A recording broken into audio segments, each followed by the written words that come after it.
ഓം ശരവണഭവ. ഓം ശരവണഭവ എന്ന മന്ത്രം ജ്ഞാനമൂർത്തിയായ മുരുകൻ എന്ന സുബ്രഹ്മണ്യനെ പ്രതിനിധീകരിക്കുന്നു.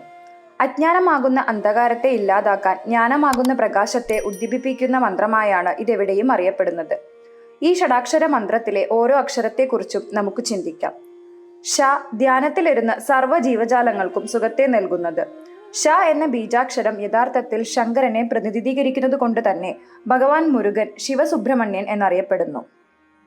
ര ര അഗ്നിബീജമാണ്.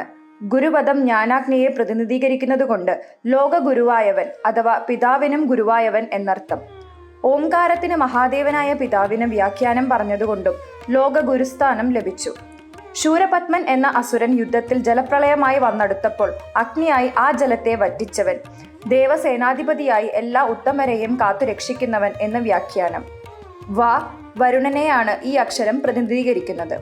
ജലത്തിനും കാരകമായവൻ, ഗംഗയടക്കമുള്ള പുണ്യതീർത്ഥങ്ങളിൽ ഉണ്ണിയായി രമിക്കുന്നവൻ.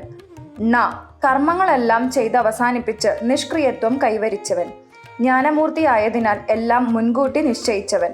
ഭ ചതുർവേദങ്ങൾ, ഉപവേദങ്ങൾ, വേദാംഗങ്ങൾ എന്നിവയ്ക്ക് അധിപൻ, ഗ്രഹങ്ങൾ, നക്ഷത്രങ്ങൾ, 12 രാശികൾ എന്നിവയെ തന്നിലൊതുക്കിയവൻ. വ രണ്ടാമത്തെ വ എല്ലാം പരിശുദ്ധമാക്കുന്നവൻ എന്നത്രേ. ഇവിടെയും ജ്ഞാനാഗ്നികാരകനാണ്. ഓം ശരവണഭവ എന്ന ഷടാക്ഷര മന്ത്രത്തെ പ്രതിനിധീകരിച്ച് സുബ്രഹ്മണ്യന് 6 പടേ വീടുകൾ എന്ന പേരിൽ പ്രസിദ്ധമായ 6 ക്ഷേത്രങ്ങളുണ്ട്. പഴനി, തിരുവേരകം, സ്വാമിമല എന്നറിയപ്പെടുന്നു, തിരുപ്പറക്കുണ്ട്രം, തിരുത്തണ്ണി, പഴമുതിർച്ചോലെ, തിരുച്ചെന്തൂർ എന്നിവയാണവ.